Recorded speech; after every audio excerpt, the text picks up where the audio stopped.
Hey, thanks for checking out Live on Tape Delay, episode 583. In Western New York, I'm Chris Wilson. On the other end of the internet, John Rabeens Raycroft. On the other end of town, Rob Fiasco. I hate to say it, guys, but this is the last episode that'll be available for streaming.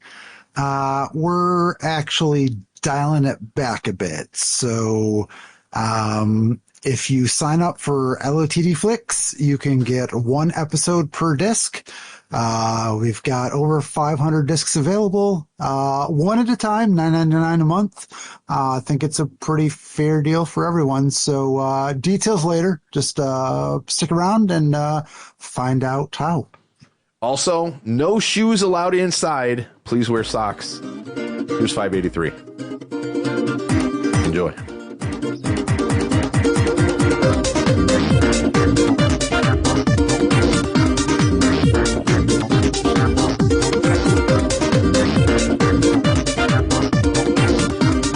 What up, gents? How about I open my mic? What up, gents?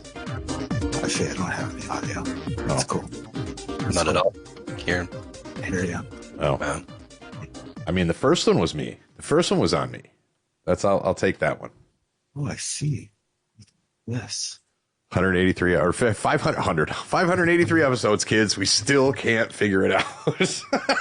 Got it. We'll get one there. Of these days. 584. When you do not, 584. That'll be our episode.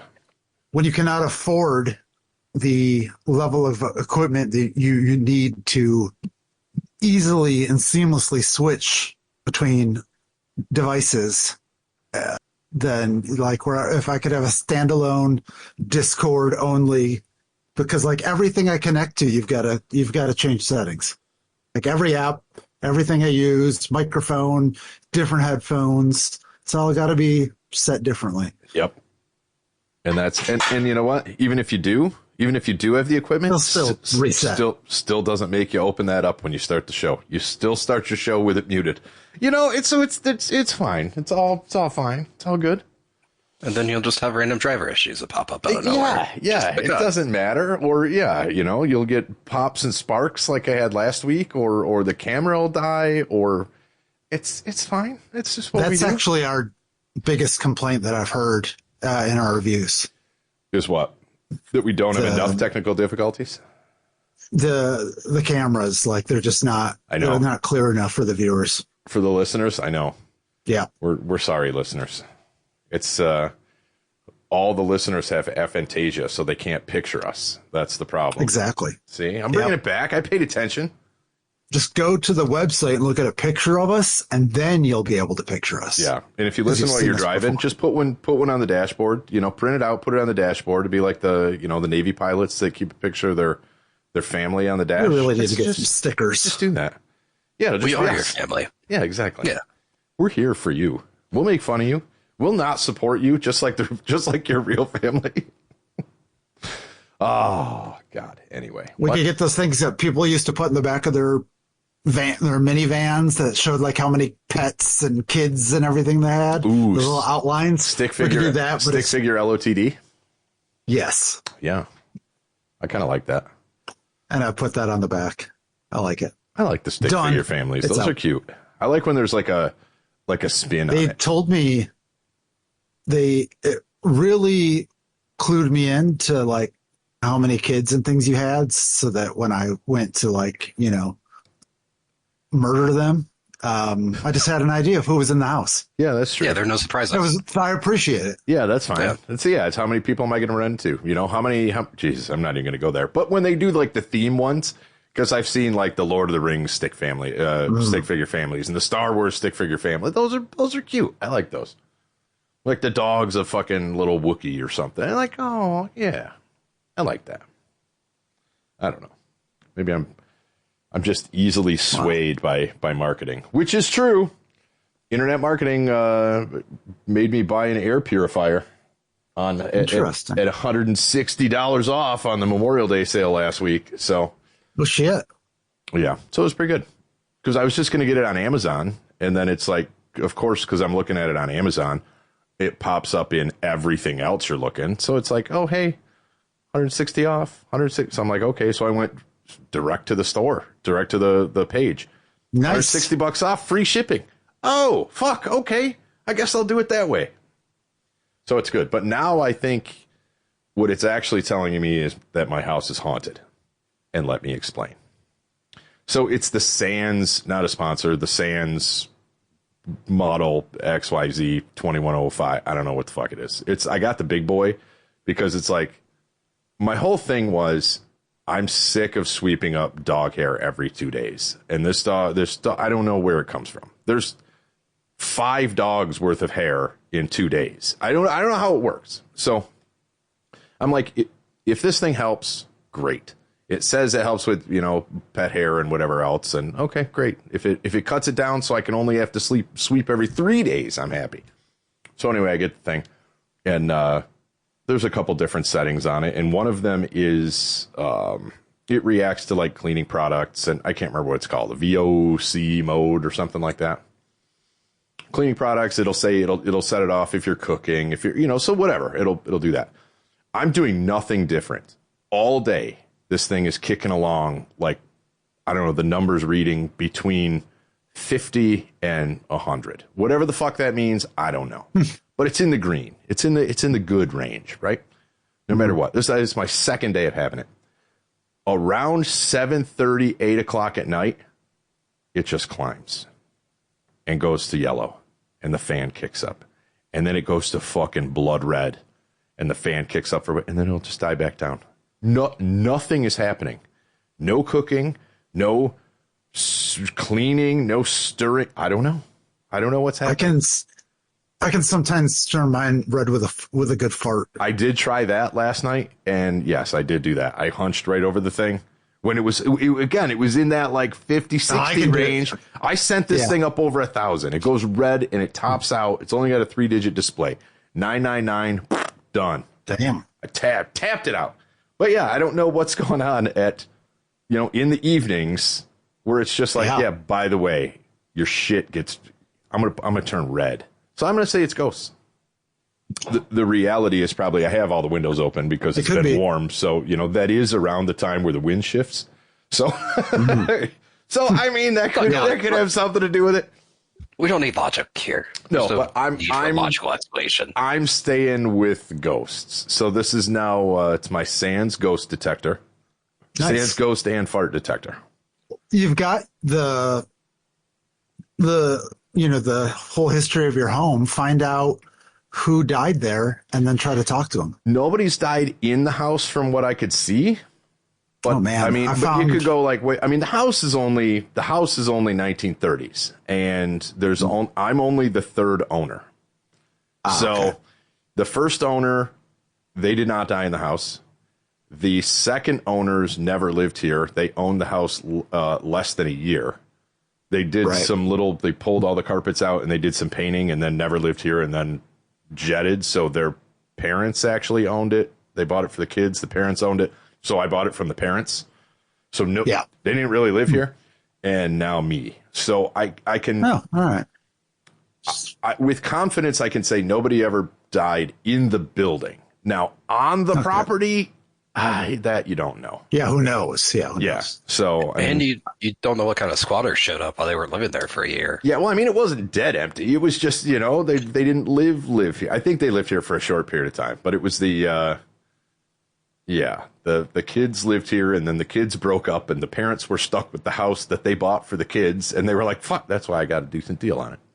I do have my parents' house. Oh, okay. Not for this house, for my parents' house. Okay. And just crazy. Like the first entry, Holland Land Company to Matthew Prendergast. Yeah. 1809. Just the land, you know? Yeah. Oh, yeah. There's no structure on it at that point. Then Matthew and Anna, his wife, to James Prendergast in 1811. Mm-hmm. Then James Prendergast and Nancy, his wife, to Henry Baker. Yep. Isn't that fucking awesome? 1836. Yes. Yeah. And again, there's people from out of town. The Prendergast, that's street's named after him. Big name in town here. Baker, also street. Library. Yeah, the library. But yeah, mine reads the same way. It's if I knew exactly where it was, I would go get it right now. But yeah, it's so cool to see all those old names. Yeah, drawings and shit of pencil sketches, and it's all in ink. Like, I love seeing a Hazeltine and a Baker and whatever signed in ink, and then you go all the way to the very last page, and it's like there's my name also in ink. It's like I'm part of this club with all the Jamestown founders. It switches from mostly handwriting to typed in 1895. Okay, but still, all the signatures are in ink. Yeah. But I was going through, and there was a woman who the house was left to, which was crazy because they didn't really let women own property back then. But she was the only heir, I guess. So then she had it, and then I guess she died in the house. Oh, she must have been a witch somewhere right? after that. But yeah, back then, a woman that owns property got to be a witch. Yeah, got to be a witch. Yeah, got to be. But no, what was cool is like my property was, it was all one piece of land. And then at some point they split it among 4 kids. So that's going from the corner down here. It's the 1, 2, 3, and I'm the number 4 lot of how they did the subdivision of this one giant piece of property. So you were like the kid they liked the least. Well, I mean, I think it was just put it back. I don't know. I mean, he didn't have. Corner wasn't there. I guess it was just the other property. Street wasn't there really. I mean, they're all equal properties. They're all like 60 by 120. So it's not like it's the smallest one. He didn't get the crumb. He didn't get the crumb off the plate at the end. But that's not like, all right, we'll give him some property too. I guess we've already split it up into thirds. We're gonna give this little shaving off to Tiny Tim. Yeah. No, it was cool. And then because it was whatever the lot number was, AB. Oh no, I'm the third. The fourth, my up the hill neighbor's the fourth one. So it was A, B, C, and D, and then at some point when they redid all the tax bullshit in town, they gave them each individual parcel numbers. But up until that point, it was just A, B, C, cool. and D. Yeah, it was neat. I enjoyed looking through that. Yeah, I'll have to get one for my own house at some point. And I finished going through that one. I'd love to just take, I guess I get to snap a picture of all 8,000 pages of it and then load it into GPT or something to have it just summarize it for me. Yeah, there's something really cool about phically holding it, like I said, and seeing. Well, there's that too. My hand smells like old. It smells like the 1800s. But sure. Just something cool of like I said, that first page, and you're seeing names that you've just heard your entire life, and there's streets, that they were founders, and then flip to the end, and it's your name or your parents' name in this case. Yeah, it's like, fuck, it's good. I'm part of something. I don't know. That's what I felt like. Yeah, I'm somebody like The Jerk. Anyway, good movie if you haven't seen it. I have seen it just once though, so I don't remember much about it. Oh, okay. But yeah, he got his name in the phone book, so that meant he was somebody. Still like, what were phone books what was peak phone book? 60s, 70s, 50s? What? 80s? I don't know. When wasn't 90s? No, it was starting to dwindle. I don't know when point. They stopped. Yeah. They still sent one out. I just threw one away the other day that I got. But it's it's like 60 pages, and it's mostly just ads. So it's basically the yellow pages. Like, you used to be like, oh, where does so and so live? I don't know. Let's find out. Yeah. And then look them up. Let's call them. I don't want anyone knowing anything about where I reside or how to contact me. Like, what has happened in such a short time period? Yeah, I think. Well, I mean, because there's other ways to find that now. You know what I mean? But that was. I don't know. There was less ways for that information to be used nefariously. I feel, I don't know. You didn't really have like bots automating phone calls, right? Back then, yeah. It was the worst you would get would be like either a prank call or a wrong number, and that was usually just a misdial. Yeah.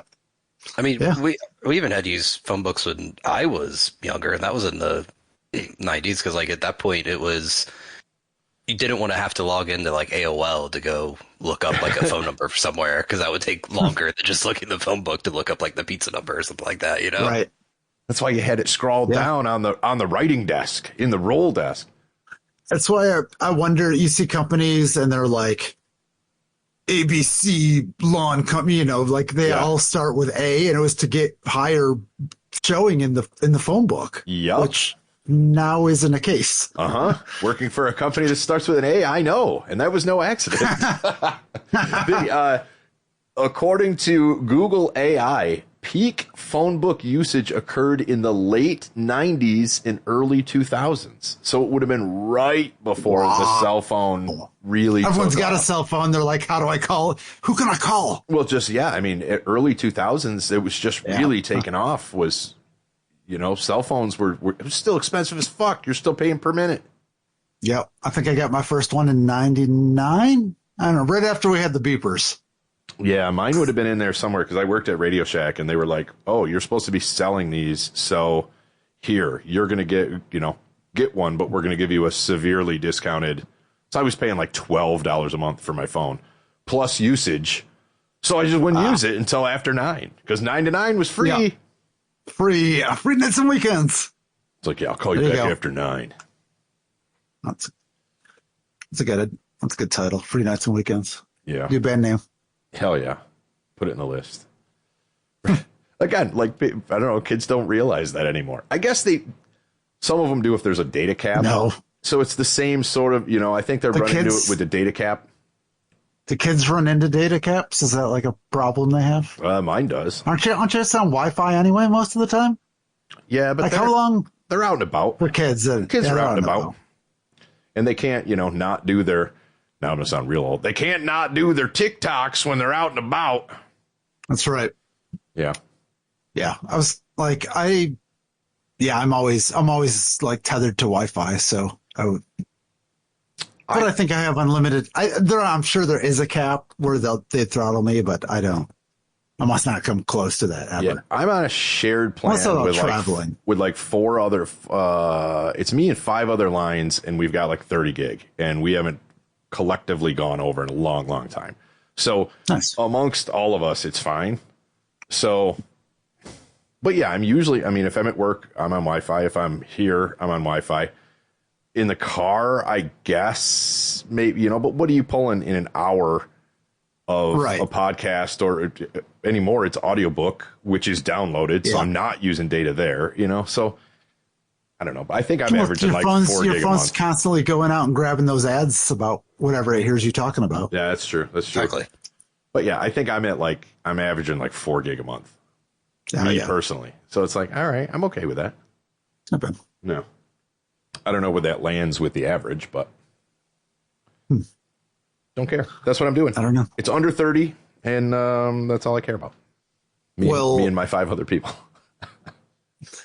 I will say data caps might not really be applying to me soon because I'm grabbing the cord that I cut. Oh, you're cording up again? You're plugging in? I'm plugging in. Landline? Not really. Coming soon? No landline. But just I got the little digital audio player. Okay, yeah, we talked about that last week. It's very small. Oh wow, yeah, it's like half the height of an iPhone-ish kind of thing. Yep. So picked it up, entry level, $75 or whatever. Give me in the door. The UI's crap, like some of the setup stuff was far more difficult than it had to be. And, the response on, like if you were like trying to like shuffle through songs all the time and stuff like that, like, I don't know, you might want to spend a little more money for a better UI experience, but for something where I have now ripped, what's the total here? 1,327 tracks for 104 hours, 44 minutes and 38 seconds. Of music that I have on my little rectangle here. What's the size on that? Do you know? Do you have the size of that entire collection yet? The data size? Yeah. Let's see. I can give you that information. Get info. 49 gig. All right. Yeah. So you're still at a quarter of your capacity of that. Oh no, because that had the SD card, right? The one you got the SD card. Okay. Yeah. So it's as much as you want. I've got a 256 gig card in there right now. So I would have to essentially more than double the amount of music that I've collected throughout the first 47 years of my life. Mm-hmm. Before I'll fill it up again. So I think I'm okay. Yeah, I think you're all right. But yeah, it does what it needs to do. It's got my music and I can play it and I don't have to worry about hitting my data cap. It's got some weird like Jersey accent out of nowhere. Got your data cap. My data caps. Got your data cap here. That's anyway. I can I don't have to worry about like signal, like out in the patio, the Wi-Fi signal's not really good. Neither is the 5G signal. So really? like trying to stream stuff, like it'd play the song and then it'd take a while for the next song to start sometimes, or you'd get that, so yeah, I'm just done. I'm not doing that anymore. So plus I'm owning my, I own all this stuff already. So I might as well just listen to it and stop listening to these one-off albums that I find that I listen to for 2 seconds that I'd never go back to, that doesn't, sound that good anyway, because it's totally compressed. So yeah. And let me tell you 2 things. I will still listen to new music. I purchased the Hideous Aftermath from Sanguisugabog on FLAC, if you get their Bandcamp.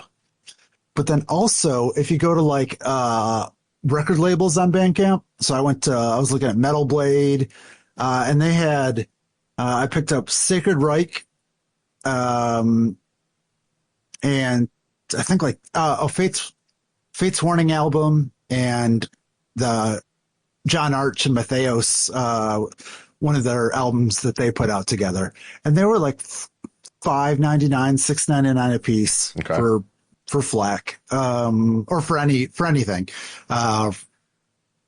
So great. I was like going through and like looking for albums that there were a few that I looked at them. I was like, nah, not even going to try to rip that, because it's, I didn't take care of the CD, but you still want that one. So I'm like, okay, well, where can I buy a digital copy of it for as cheap as possible? And yeah, go into the labels, Bandcamp, and looking for old releases. That's the way to go. Interesting. The legacy stuff is still up there, but it's discounted. Why not? And not all of it, but yeah. The ones that you're probably not sold in a while. That's yeah. And those are the ones I was grabbing, so that worked out well. Yeah. No, that's a good idea, actually.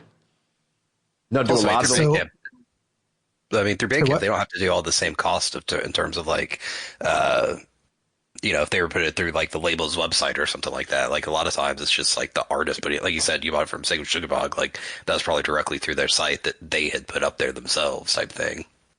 Right. So yeah, so you're supporting the artists more, I think, than whatever they'd be getting from me streaming their album. Now I have a high quality version of it to listen to. So awesome. Nice. But I was thinking, why stop there? Okay. How many things do I really watch on TV? Not many. Oh, I guess. Oh, yeah. So I'm going to buy a Blu-ray player, and then I'm just going to buy the shows. Sure. At some point, I may also rip them, but I would need more storage for that, definitely. He's approaching a NAS. He's going to have a NAS in the other room and be like, oh, look how much money I saved, but I just dropped 15 grand on this. That's right. But yeah, you can get a decent secondhand Blu-ray player for under $50. Mm-hmm.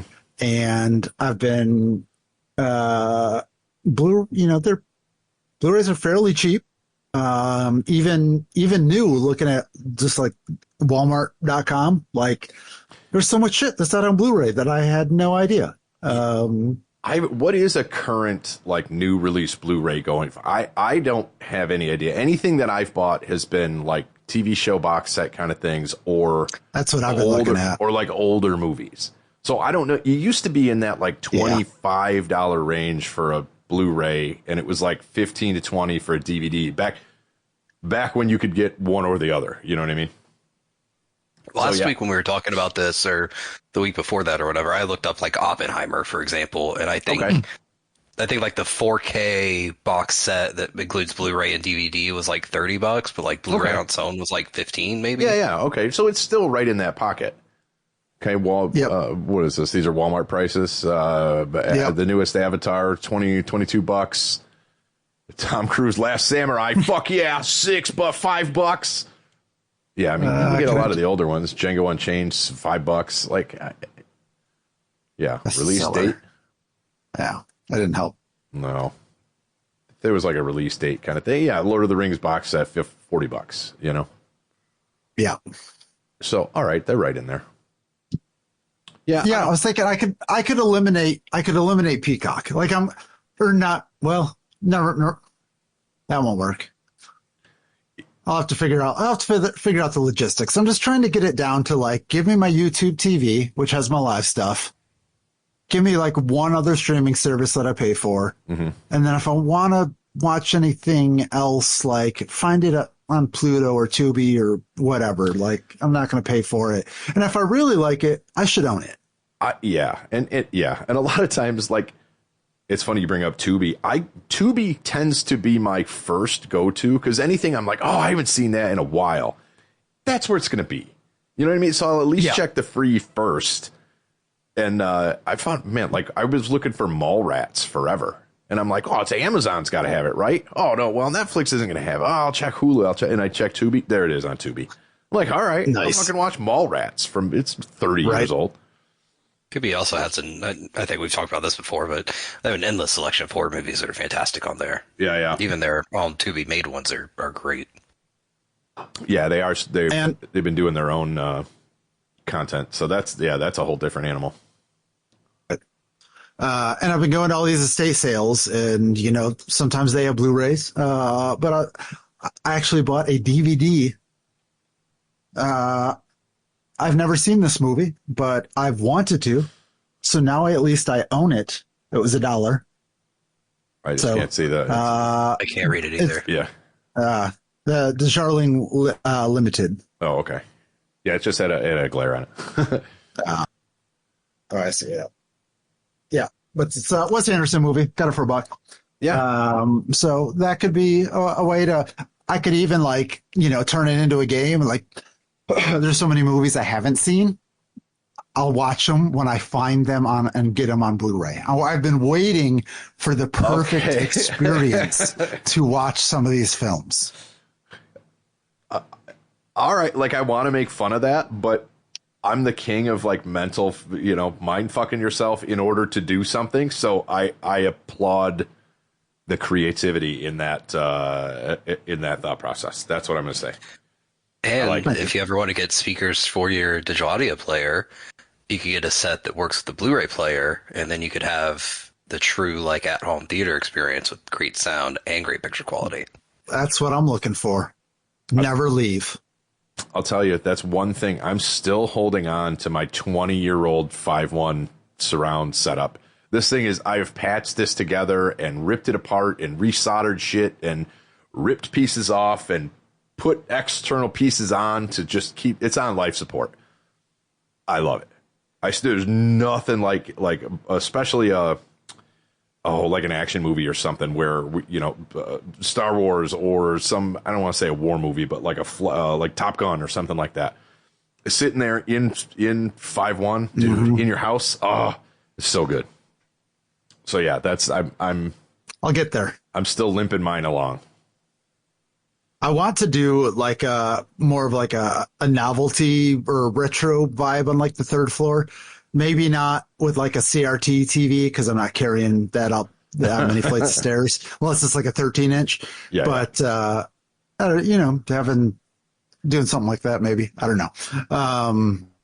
So we'll see. I think I found the Blu-ray player I want. It's a Sony BDP S6500. Okay. Which apparently has held up pretty well, and it's a good one. And I can get it for like between 35 and $40 on the used market. So I'm going to check the local thrift shops first to see if I can get it any cheaper, because that's just me. Yeah, I've always, at least here in the house, it's always been, I've always had PlayStations. So that's always been my hub of everything. My kid had a Blu-ray player upstairs. It was I don't know, Samsung something or other. And it was so tweaky and cumbersome. She's just like, I don't care. I'll just watch it downstairs. Like, just kind of gave up on it. It's like, it was, and I don't remember, she got it for, I don't know, for someone for Christmas, birthday, whatever it was. But it's cool. I still have it around here somewhere, because that's one of those things like, you don't really want to throw it away, but what am I going to do with it? I don't know. It's in that middle, going against our pack ratdom from last week. I'm a little pack ratty. But if it still works, I feel guilty throwing it out. That's I just hope it breaks sometime so I can throw it out. Oops, I dropped it off the shelf. Guess I got to throw it away. Yep. Speaking of estate sales, which I have been going to lately, I picked up a great book, Satanic Panic. Oh, hell yeah. By Jeffrey S. Victor. Yep, written right here. Required purchase if you took his class, which I did. And I did own it. But then... What a racket. What a racket. Hey, you're going to take my class? Buy my book. That's the way to do it. So now I can add it to my collection where it will be. I was like, ooh, that's for me. I should read that again, actually. I read it. I never took his class, but I read it. I read it after college. But, yeah, because I never took his class. But it was always everybody else. A lot of people that I knew took it. Obviously, we know the story. We know about it. So it was like, yeah, fuck it. I'm going to read it. I think I have a copy here somewhere. It's probably in a box in the basement. But I'll get the audiobook. See who reads it. It was Jeffrey Victor. I want to. Fuck yeah, dude. I'll look for it. That'd be great. Yeah, that one house, the guy with this guy had patents. He was, and a pack rat. So many books. Mm-hmm. I picked up 4 books that were, I think one's Longfellow poems, one's Lord Byron, and a couple others, and they're from the late 1800s. Okay. So I saved them. From wherever they're going to end up. But man, there's so many books, and just books are so old. So we'll see. We'll see what happens with them. But I think I also picked up Ben-Hur. There's a book called Ben-Hur. All right. But I believe it. Yeah. But yeah, there's so many books. There's a estate sale tomorrow. I know we talked about this off the air, but there was some surf club pictures that I wanted to get at one of them. And I must have got there 30 minutes after it opened. Gone. Oh, no kidding. Those were hot ticket items. Yeah. It's crazy what becomes the hot ticket items. And then too, if you're not willing to stand out in a line for 15 minutes before it opens, which is usually 8:00, then if there's something you really want, you've got to go. Sure. Got to go do it, and potentially push some old people out of the way to get it, because they will push you back. Nice. Good for them. Good for them, standing their ground. Yeah, I know. That's I just cozy up to them and ask them where they live and if they have any dependents, and just check the back of their car. Just count their stick figures. Yeah, that's right. There you go. So I'll just be like, that's fine. We'll get it in 2 years when they die. Tell them that. That'll really turn them off. Be like, oh, how old are you? Got that? Oh, sweet. Yeah, congratulations. How old are you? Oh, yeah, I'll pick it up from you in 2 years. Yeah, where are you living in? Oh my God, that's terrible. That's I funny. know. I don't really say that, but that's what I think. Yeah. Yeah. Because you're just like, geez, like what? Like it's a Thursday morning. Like, what are you doing? I've been up for 6 hours. Yeah. But I usually don't get there right at 8. I usually will go at like 8:30. I let the riffraff get in and out a little bit. Well, the riffraff are collecting all the good stuff, it sounds like. I know. We'll see what happens tomorrow, because tomorrow you have to take your socks off. What? Or sorry, your shoes, not your socks. I was going to say, you have to be totally naked. This sounds like a scam. In order to enter the house, you have to be... Yeah, they're not selling anything. Dark nude. Yeah. Is that weird? To the state showing, and you must walk through the house butt naked. Yes. But no, you have to take your shoes off, which is the first time I've seen that in an estate sale. I mean, I don't hate that. It's a little odd. I don't either. But I'm hoping it turns people off, though. Oh, maybe the foot odor crowd. Shoppers. The people that are conscious people of the that don't foot want odor. to, like, they didn't read the fine print and they showed up with sandals and no socks. Sorry. Yeah. It says, please wear socks. Oh, it's even okay. So it's pushing it's not just no shoes. It's no barefoot either. Right. Oh, this is dude. I gotta show up to this. This is a Crocs convention. This is perfect. Show up in your Crocs, slide those bitches off. Boom, you're ready. You're ready to go. I know. Then you're ready to go. Oof. I'm going. So it's made for me. I'm actually going to get there. I'm going to get there right at 8. And then when everyone takes their shoes off, I'm going to go steal them all, resell the shoes, make more money than what I'd find at the estate sale. Perfect. Yep. That's how you do it. Well, so steal enough shoes for your own bail, because you're gonna have to. You can PayPal me money. I'm not bailing you out for that. I'll physically do it with your own money. Just leave some money. I'm not a sneakerhead. I don't know. Got some new Crocs, maybe.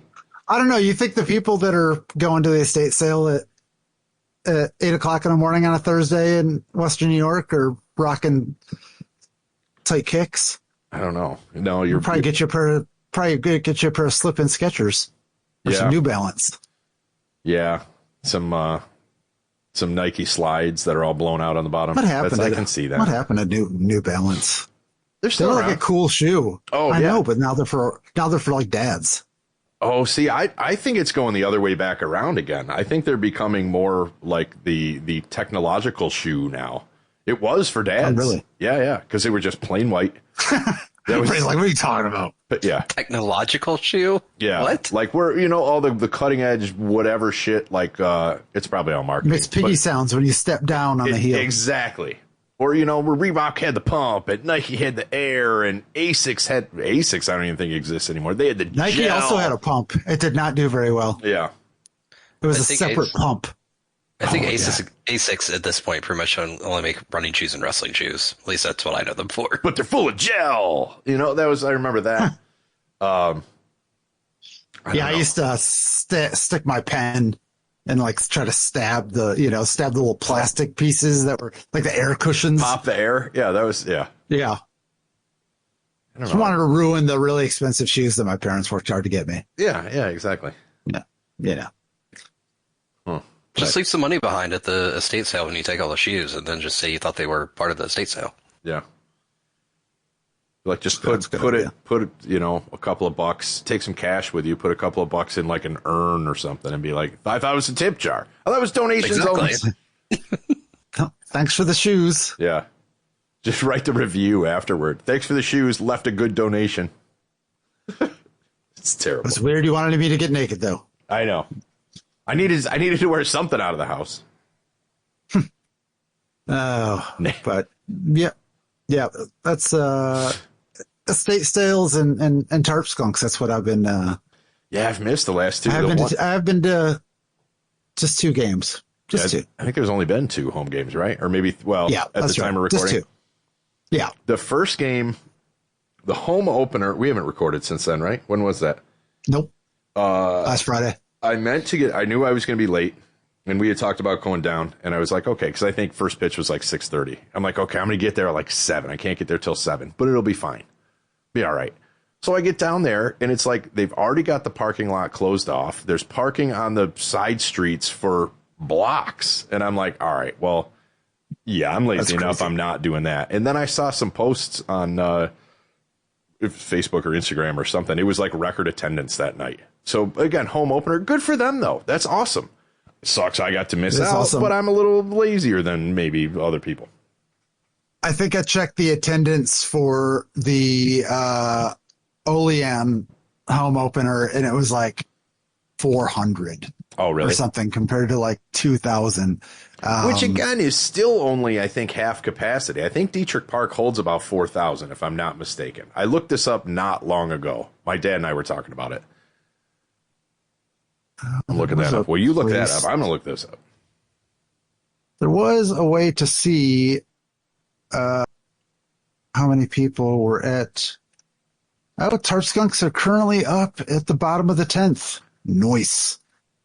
Okay. Yeah, 3,000 people in Dietrich is seating capacity. So if they had 2,000 there, that's more than I've seen there since the old Expos days. Yes, where I do not. Oh, 1941 at yesterday's game. Okay. All right. Good. It means I'm going to have to get there on time. And then, yeah, yesterday's game being last Tuesday as of release, I had a thing, so I couldn't go. I'll make it. I'll make it down there. That's all right. We got there right when the gates opened at 5:30 because I was like, I'm getting some dogs, damn it. Fuck yeah. And I knew the lines would get crazy. But then by like the third inning, I was like, yeah, I'm ready to go. So it's not that. All right. Well, then I made an appearance, I guess. I did. And you know what? I feel like I was doing a good deed because it was $2 night for the bleacher seats. Yeah. I don't know. Them bleacher seats didn't look that full. The people were paying $2 and then just moving on over to the covered part, really? which, that's fine, I guess. But, you gotta they don't that check. a little bit. You gotta police that they don't a little check, bit, I think. But, I think it always used to be if you'd pay the extra money. To. If you'd pay the money for the grandstand, you could go and then sit with your friends or whatever in the cheaper seats if you wanted to. And I get that. But yeah, bleacher not seats. Vice versa. No, you're not coming into the grandstand. It's cheap amount of money. I think you gotta police that a little bit. I think that's at least for the first, I don't know, handful of innings. I would say. Right. You know what I mean? Yeah. If you get into like the fifth, then okay, it's a free for all because nobody else is showing up. You've got your money. You're not going to make any more money in the grandstand. You're there. You're whatever. Yeah. Then send your security home. But yeah. I don't know. Maybe there's a little bit of capitalism left in me. Even when I bought the tickets, the guy was like, you get the, whatever, the bleacher tickets for $2 a piece, whatever. And I was like, okay, to grandstand, please. Like, are you telling me to just pay $4 and then just go sit over there? Because no, I'm not going to do that. Yeah, exactly. Or are you making a commentary? You saying I don't look like I can afford grandstand tickets? Yeah, fuck you. Maybe that's it. Yeah. I know. As I fix my top hat and tighten up my ascot, I'll 2 for grandstand, please. That's right. I know. I try to see. Yes, I need the season. I need to get the season tickets so then I can just bypass the ticket lines altogether. What are season tickets? I've They're already like started bringing $120, aren't they? I mean, like it's not really that much. A little more than that. Is it? Yeah, I think so. But I've already started going into the cash line because the cash line is shorter. Mm-hmm. Oh yeah, definitely. So I got to remember to bring cash now. I usually got a couple bucks on me. Okay, bleacher season tickets are $103. $245 for premium covered reserved seating. So still $245 for season tickets. That's not bad. I don't think it's like 10 games. Discounted to $215. That's not 10 games, but nice. I don't think there's a single sporting event in Houston that you can go to anymore that accepts cash. Oh, really? Yeah, I think they're all card only or like tap to pay. See, that's crazy because a lot of places up here are like fighting against businesses like that. Yeah. And I Like you understand have why. this legal tender, you have to accept it. Yeah, I mean, I could give a shit either way, really. Just tell me the rules and I'll play by them. That's where I sit. But yeah, I didn't Some think people you don't could. have a debit card. I didn't think you could refuse cash. I know there's got to be a loophole on that somewhere. But we've talked about that, I think, on this show before. Yeah, well, I mean, I think they just at this point they don't even have like cash drawers to like even take it. Like they don't have change for it. Like yeah, but that's what I mean. How did they get around all debts, public and private? If they're just like, we don't take it, fuck you, your money's no good here. Like I don't know. Like I said, I don't give a shit either way. Just tell me the rules and I'll play by them. That's. I'm at the point Well, for some people can't actually get a debit card. Sure. So then what? They're not allowed to go to a game. They're too riffraffy. Yeah, so that's discriminatory. Yeah. So I don't know. Yeah, I don't know either. Yeah, I mean, I'm at the point. I have the privilege to, pay with a chip in my hand if I could, but I just show my wiener. Yeah. They let me in. They take me to that little room right inside where the cops hang out. Oh, Yeah, get you right in. They put around the wiener with a donut. Yeah. I'm at the point now that if a place doesn't let me pay my phone, then I like going there. I don't want to have to pull my card out anymore. Just let me tap my phone and pay. I am 99% tap to pay. I don't even have a card that I can load into my phone that'll do tap to pay. I have 3 credit cards, and my bank's small, so I get that. But I have 3 other credit cards, 2 MasterCards and a Visa that they're like, nope. Like, all right, fuck you then. So yeah, I'm not a tap to pay. I want to so bad. I want to go up and like put my watch on the thing. Be like, yeah, I'm paying with my watch. Nope. Oh yeah, I could start doing that again. Yeah. But here's the problem: is that there's I don't know how many different companies that make the POS equipment, point of sale, not piece of shit, for these companies. But like, can you make them all function somewhat the same? Like, why am I having to figure out where on your device the RFID reader is? Yeah. See, well, and then sometimes you don't even have one. Most of them, I guarantee you, most of them are made by the same company anyway, which is Lane. You run into the Lane 3000, 6000, or 9000. And if you're around here, and the quick fills all went from the Lane 3000 to the 9000 just recently. Drives me insane. I did notice. But yeah. Why do I notice things like that? Don't know. Why do I know things like that? Don't know. 7-Eleven, when you are entering your phone number for rewards, if they're also scanning items, you can't enter a digit. So you have to wait. Oh, really? For them to scan before you can continue entering your phone number. Oh, that's I'm like, interesting. Jesus Christ, people. I'm like, has anyone who developed the software ever been to a store before? Probably not. But yeah. Oh my Lord.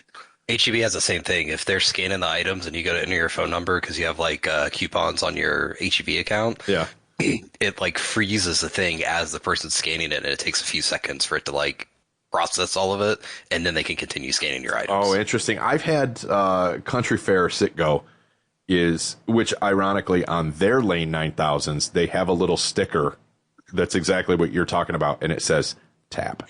Now, I don't know if they did that, if they just made a little one that said tap, or if it came with it, and I don't know. But it does exist in places. But that's one, again, where you put your phone number in.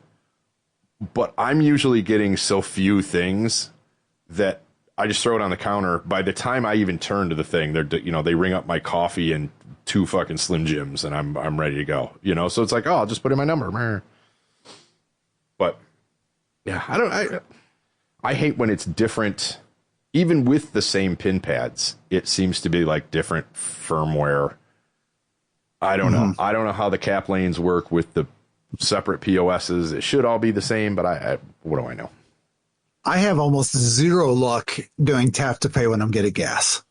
Like, I'm surprised. Like, there's now someone there still accepting gas half the time because cash. These machines, I'm like what? There's terrible. But hey, they show you TV when you're pumping your gas. So that's cool. Some of them. I don't remember. Not that we should probably call them out anyway, but I don't remember what gas station chain. I do have a tap card. Like, I can't do it with my phone, but I've got 2 of my cards are tapped. Oh yeah. Some of them. had like the mobile key pass, or they were like one of the first. If you don't do it in the right order, it locks the whole system up, and I can never remember, so I just don't do it anymore. But it's like, present your payment. So you go to you do the tap thing, and then it's like, but is it credit or debit? I'm like, well, I just tapped it. You know what kind of card it is based on what you just read. So it's like, okay, it's a credit card. You hit credit, and then it freaks out and locks up, and then it's like, pick your gas, lift the nozzle, push the thing. You lift the nozzle, push the thing, and it's like, present payment. Like, oh, wait a minute, I just did this. What are we talking about? I had one, man, now I'm off on a tear. I had one where I did the tap to pay.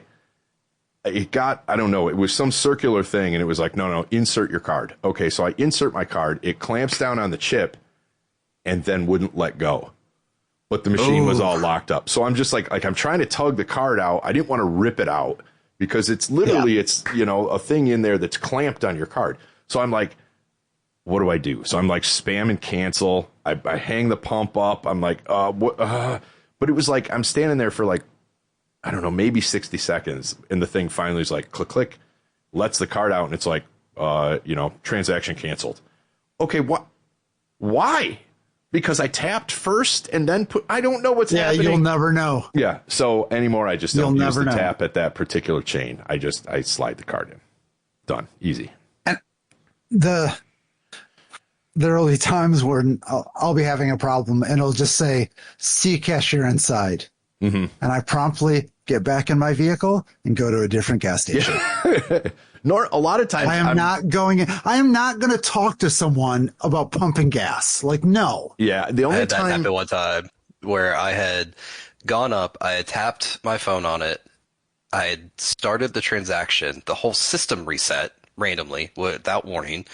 And then I noticed that one of the other pumps was working. So that one was in the process of rebooting. So I drove over to the other one, tried to use that one, did the tap again, and then it did that, said, please see cashier. And I was like, okay, I'm just going to a different gas station now. I gave you 2 attempts to make this work. Yeah. And you know what? You gave him 2. That's fine. That's benefit of the doubt. A lot of now I'm going to go off on 2 more bitches. A lot of times I will go in and talk to somebody. Like if I'm getting, if I know I'm going to get a coffee and some snacks or something, and then I'll prepay for fuel there. So I pull into the fuel island, go in, buy my shit, go, hey, give me, $30 on pump number, blah, blah, blah, blah, blah. Okay. That I'll do because I have another transaction happen. I'll make it all in one. Everything's happy. Yep. That I'm fine with, provided they actually credit the right pump. That's a whole different story. Other times, it just depends on my mood, I guess. I'll pull in, I'll get fuel on the card, and then this is where I get pissed off. If you go up, pull up to the pump, you fuel at the pump with your card, but you also want to go in and get snacks, get the fuck out of the fuel island. So I've seen people that'll go up, they'll do the pay at the pump thing, and then go into the store, presumably for the week's groceries. Drives me insane. So I'm in there waiting for this pump, and you're waiting for like 5 minutes. Like, what the fuck, man? What are you doing? Just get out. Just pull the extra 8 feet next to the store and then go in.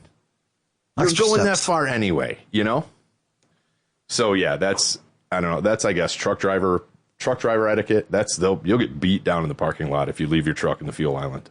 So, but yeah, that drives me insane. I like McMobile, which is the only place I seem to get gas. Like I'll go, if I do, like I'll start it and then I run inside and like grab something. And like half the time, by the time I get out, it's still not done pumping. Sure. Yeah, that's fine. That's fine if you've got the little auto pump thing. But yeah, you finish your transaction, you're ready to go. Oh, then I don't. Yeah, no. Then I'd pull up. Yeah, but I try to do it like it's like a game. Oh yeah, you get in and out before it's Yeah, that I can appreciate. That's actually I've never tried that. That's kind of fun. But yeah, I don't know. It's just especially like when it's busy. If you're the only car there, fine. And there's 8 other pumps available. Okay, fine, I get it. It's not. Meh. But yeah, put your damn card away. Oh, I thought we were just complaining about people. Oh, I am. I'm just bitching all day long. Yeah, put your fucking card away when you're at the grocery store too. That still irks me. I used to call people out on it when I was much younger. I still do every once in a while. I just get more clever about it. I tried to not interact with like I almost go out in like a stealth mode. Like it's how early can I go out? At what are the peak times of this place so that I can avoid them? Like let me get in and out. Let me just interact with as few people as possible. Like the people that have the establishment I'm going to, that's usually a pleasant interaction, especially if you're paying them for something. That's good. I don't want any people like, you know, like second someone comes in and they've got a kid with them and they sit them right next to you, or you're at the bar sitting having a nice drink and then someone comes in there super loud and they know the bartender and they're telling them their whole life story. Like, no, like I want my, almost like a reserve time for me to be out in public. Can I have that? I mean, yeah, it's where only the people that are out are people that are on my approved list of people to run into. That's interesting you say that, because I waver back and forth between those two mentalities. Sometimes like if I'm going out, I want to run into random people. I want to overhear some bullshit that I've never heard, somebody that I don't know before, either so I can like kind of make fun of them or actually join into a decent conversation. Other times, oh yeah, I got into I'm going to go off on that one too. Other times it's like, I just want to go and sit by myself somewhere. And usually when that happens, I just go in the living room. That's what, it's like, oh, I got beer in the fridge. Yeah. I can have one of those. I don't know. Yeah. Sometimes I'll just go down and be like, it's like, it's a weird Russian roulette of society. It's like, I'm going to go out and I'm just going to see what happens. The Tarp Skunks scams are good. Like, just people watching and eavesdropping on people's conversations, because people are oblivious to the fact that there's 1,000 people around them. It takes talking about things that are not appropriate for. I was at the doctor today. You want me to show you this wart he was looking at? No, this is not the time. You got to go to that estate sale tomorrow if you want them to look at your wart. But there were people sitting next to me, and the one guy spent 15 years as a doctor in Tokyo. That's pretty cool. So that was pretty cool. That's all right. See, I'm not that I would just jump in, and that would be a tough one to do. But I'll listen in, and then you can kind of make an eye contact sometimes, and sometimes you get into a conversation. Like I was talking to a guy last night, just happened to be sitting next to me, all decked out in like Chicago Bears shit. Slight Midwest accent. He's watching the hockey game. I'm watching the hockey game.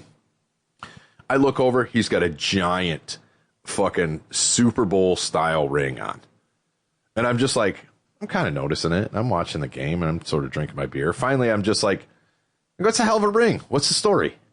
Just out of nowhere like that. And he's like, oh, well, but he didn't give me the name of the school. But he's like, oh, yeah, I'm athletic director of, a junior college out Midwest, blah, blah, blah. We won the national championship last year. And I'm like, well, that's awesome. That's it. And he's like, yeah, well, and he's playing it down. He's like, well, they gave me a ring. I suppose I could wear it. And I'm like, no, that's fucking cool, dude. Yeah. Like, what the fuck? But I didn't pry any more than that. But that was the interaction. It was cool. I don't know. Sometimes I'm in the mood. So wait, bring that back. What did you say again? What was the opening line? That's a hell of a ring. What's the story? Okay. That's a hell of a ring. What's the story? See, I can't do it. I sound like a creeper. It's like the same guy who used to ask people, like, do you need a different size in that dress when I worked at like Old Navy and shit. Like, I can't, I'm a creeper. I can't talk to people unless it's. I think you're overanalyzing yourself, but I can at least understand where you're coming from, I just think that's Can I help you try that shoe on? I mean, you don't have to do it all heavy breathy, It's like that's how it comes out. That's just me. Are you a boxer or a briefs kind of person? I don't. Can I lick your ring? I wouldn't say that. I just say it's a good looking ring. What's the story? I would first. I would notice it, and then I'd spend 15 minutes trying to think in my head of what the line would be, and then I'd come up with your line, and then I would say, "Can I lick your ring?" that's what would come out. Can I lick your ring? Shit. And then I just get up and leave. So. All right. Well, I mean, everybody's got their own approach. So whatever works for you, I guess. That's an approved, vetted list of people. What does it feel like on your dick? What? No, sorry. I meant that's. I wanted to see it. That's the ring. The ring. Just keep digging yourself deeper. Junior college. Oh, there's been a lot of scandals at those, huh? You know, like all girls college. No shit. Fuck. That's not what I meant. What'd you say your name was? Let me make sure you're not a pedophile. You know, like I didn't even go there. Jesus, that's maybe. I just want to know what the story. Like you don't see a 30-pound ring on a guy very often. I guess I don't initiate conversations with strangers because I don't trust people. I think. Oh, but what? I mean, in this interaction. And then we can wrap up here. In this interaction, what was he? Maybe he was absolutely lying to me. So what? I don't have to trust him for anything. There's no trust that has to happen. Oh, what if he was like, dude, I'm so glad you talked to me. I don't have a place to crash tonight. Yeah, then I'd just be like, whoa, I just want to know about your ring, man. Yeah, that's it. And then you're done. I wouldn't know. I'd be like, come on up. I got 2 extra bedrooms. See? And then he lives with you. What thread count sheet do you like? And can I lick your ring? Yeah, I don't. Yeah, yes. I don't. I have faith in my conversational ins and outs, I guess. Yeah. Maybe I just need a. If you want to lick the ring, just invite him back. There you go.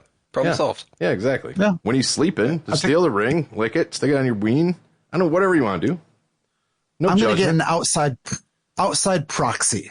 You carry me on an iPad everywhere with you, just my face, and then I'll feel like I'm out with you and stuff, but I'll just be here. I'll get you a good data plan that doesn't have a cap. There you go. That's that. Yeah. Just sit you at the bar. Yep. Why do I feel there was just drink here. There's a Big Bang Theory episode where Sheldon tries to do it. That's exactly it. That's He's what I was afraid thinking of of. getting injured. Yep. I'm not afraid of getting injured. I'm just, Yeah, because you can always just, hang up. Yeah. I'll just be holding can't it. hang up on people. Somebody will You can't hang up in real life. No, but there's tactics to get out to essentially do that. My last story. There's this weird girl that has been showing up lately. I'll just say that. I don't know if she's back in town or what the story is. So she starts talking to me, and my go-to there is to just not make eye contact and answer. You get 2-3 questions, and I will answer them with one word, hopefully one syllable, and that's it. And then I assume or hope. See, I'm not being totally rude, but I'm putting out some pretty thick social vibes of I don't want to have this conversation. Take the social clue. Take the social hint. Now, if you don't take the hint, if I'm just like, yep, okay, and you still want to keep talking, now I got to turn on the asshole. My buddy, who she went to one night, he right out of the gate just squares right up to her, and she's like, "Oh, hey, blah blah blah blah, whatever." He just goes, "I don't want to talk to you," and turns right back around, and I'm like, that's hilarious. And he did it with no remorse, no anything. And the look on her face was just like, oh, okay. And she just drifted off. I'm like, so there is pros and cons to both, I used to be that guy. That don't talk to me? Not just to be able to, just say, like, you want to go to a movie? I don't like movies. Oh, yeah. Oh, that was funny. But even then, no, I could have just said no. Right, so, right. So I don't know. Yeah, I don't. So I don't know. But it depends. You have to consider who the other person is sometimes, and there's a lot of variables. There is no one. Maybe they have a gun. Like, what if she'd have been like, what if he'd have been like, I don't want to talk to you, and she was like, me neither, bitch. I think at that point, anything you say, somebody's gonna. Yeah, you can't live your life like that. If you're gonna get popped for that, I could send out a proxy. Just put their life in danger. I'll put their life in danger here live. Oh my God. And remind me never to be your proxy later. My mailbox. I don't want to talk to you anymore.